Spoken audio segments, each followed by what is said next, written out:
managing a small business, there's a lot of details you have to pay attention to. You're going to be really good on some of the deals, and some of them you never heard of before, and they'll sneak up on you. That's why that entrepreneur team, you need to think about that, but be careful about what you do and who you have as a partner. That being said, some of the major functions is planning, financing, knowing your customers, managing employees, keeping records. There was a restaurant I used to go to on a regular basis. Every Thursday, we go there for lunch called the New York Deli. Every morning, they would fly their bread in from New York. I don't know if I've ever been to New York all that much, except out in the wilderness part of it. But New York, they have fabulous bread, and the deli was fabulous. So they would fly in the bread every day from New York City, and they had a fabulous restaurant. They had a crazy owner. The owner would sit down there. He would tell you really bad jokes, like they're worse than mine, and that's pretty bad. He'd come out and sit with the customers. He had a rapport with the customers. When I first went in there, I'm a brand new person. He sits there and says, you know what, do you want ketchup and mustard in your sandwich? No, not in a pastrami sandwich.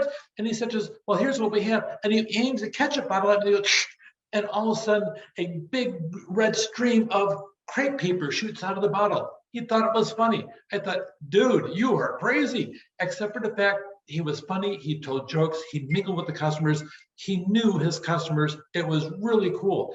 He sold it to his top chef and took off to parts unknown. She went in and she was really a behind the scenes cook. She did the books and everything. She avoided the customers. And within 4 years, the business dropped and eventually folded. But a large part of it was she didn't know the customers in the process. A business plan isn't something you just walk in and take over. Even if you're taking over business, describe everything. Take the time out to write what you have to sit down and do. Be specific, look into what the big opportunity is, and sometimes you write the business plan for you. So plan it out. A good plan takes a long time to prepare. If you sit down and write it on a napkin, then probably you'll be wiped out the next day as you start your business. Take the time out to write it really good. Make certain that you have different aspects of it, because the biggest thing is you need to have a lifeline of capital or money to support your business. Income from personal savings. Surprisingly, a lot of small businesses rely on family and family loans in the process. Business associates, banks, and finance institutions. Somebody started a franchise, and in the process of building a franchise, their first 5 stores, they actually built themselves. They sat down and they used their charge cards to buy things and everything else. They didn't follow anybody's advice. It was willy-nilly, but they survived. But the whole thing comes down to sometimes you scramble to find any source of funds in the process. You try to get loans. You try to find an angel investor. These are people that walk down the street. They have trench coats and they hide their wings behind their eyes. No, they don't have wings. They're not real angels. Usually referred to an angel investor as somebody's interested in loaning money for part ownership in the business that is less than $1 million. When they're more than $1 million, they're bigger. We call them venture capitalists in the process. So there's different ways to finance your business. And sometimes it's a matter of taking somebody out to lunch and say, hey, I got this opportunity over here. And sometimes it's your Uncle Fred. Sometimes it's a business associate of yours, or sometimes it's a banker in the process. A big thing about funding your dream, you want to sit down and get cash when financing isn't an option. Make clients pay upfront, outsource tasks on the cheap. Sometimes you build a small virtual corporation and only pay the accountant when you have to, only pay this one when you have to.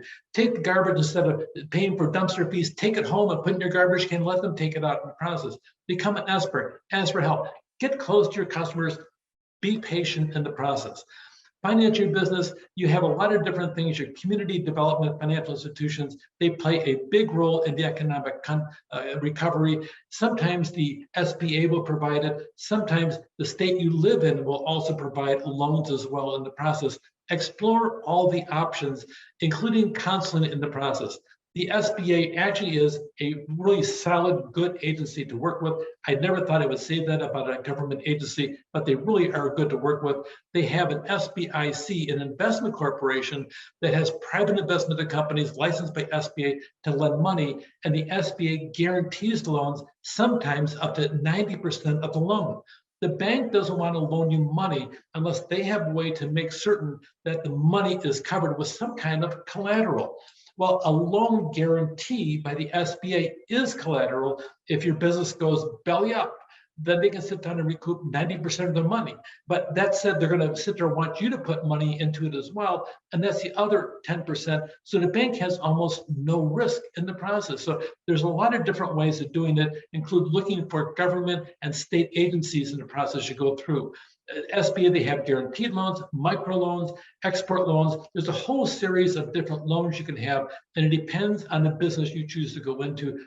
Go shopping and see what kind of financing you can get for your specific business type as you go through. And some more resources you go through. You got the SBIC I mentioned over here. You also have a thing called SCORE. SCORE is a great asset. Senior Core of Retired Executives. People that have lots of money, unfortunately, lots of times because they retired sometimes too early, but they're dying to help. So they volunteered to SBA on a thing called SCORE. A lot of them will come in and assist you to be successful in your business. It's a great opportunity. So managing your small business, know the major business functions you have a good idea where to find money, and go through shopping on the SBA webpage. They have a lot of good information on there.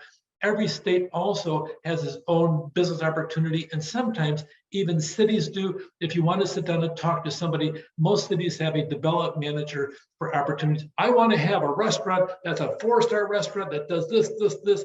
A lot of cities will give you good potential locations, and they'll assist you because they want to get your tax money as well.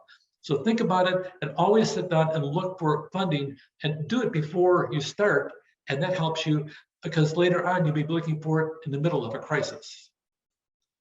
Take care.